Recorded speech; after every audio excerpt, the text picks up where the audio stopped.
For 95 out of 100 holes, the basic functions of the auto feed make your life very simple. But the other 5 holes, they are special.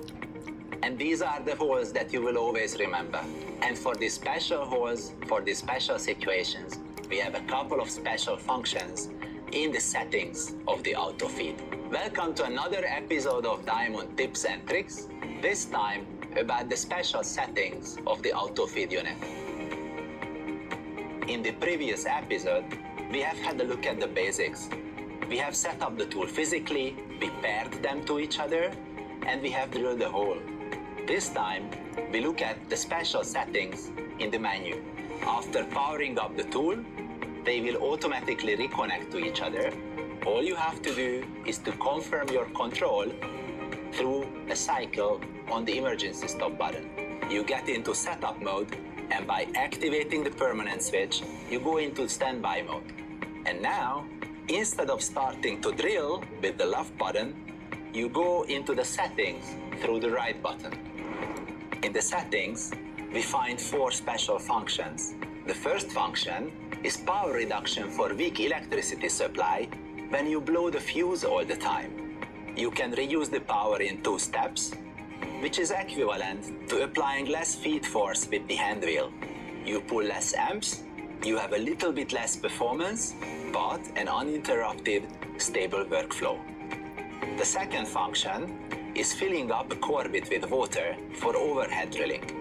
In overhead drilling, you have to fill the barrel with water completely first before you start to drill, so that there is cooling from the first moment on.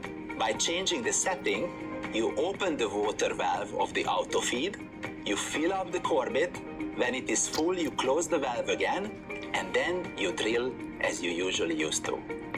The third function is an alternative hole starting mode for inclined holes and for very small diameters. Hole starting usually takes place at 10% of the usual RPM. This is very good for large sizes, however, proved to be counterproductive for small diameters and for holes drilled at an inclination. For this reason, we have a setting that is giving you great hole starting performance for these applications. In this mode, you drill at full speed, however, with a very slow feed force.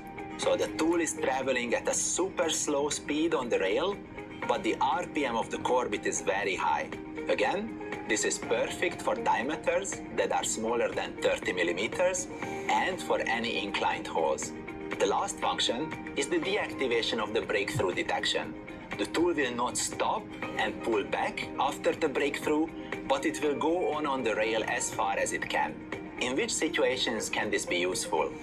When drilling through a composite structure consisting of layers with different level of density, the system will drill through that one that is dense, and then it will stop because it thinks that it has broken through. But you want that it goes all the way and that in a single process you can drill through all the layers. For this, you have to deactivate the breakthrough detection. However, you have to check that the tool doesn't go too deep, not that it drills into something that you don't want to destroy, like pre-installed pipes on the other side of the wall. To be on the safe side, you could work with a depth gauge that helps you to stop the tool at the perfect depth. There is a lot of hollow structure mineral construction materials with voids inside. In this case, the same logic applies. With the deactivation of the breakthrough detection, you can drill through this structure in a single step. Once you are done with your special settings, you wait a few seconds, the display returns to the standby mode, and you can start drilling. You want to return to factory settings? Easiest is to make a power cycle. Plug out, plug back in, and you are back. This also means each and every new working day, each and every new job site starts at the factory settings. Let's wrap it up. These functions you will not need very often, but when you will need them, they will really save your day. And those will be the holes you will always remember. I wish you happy coring, share the content, see you next time.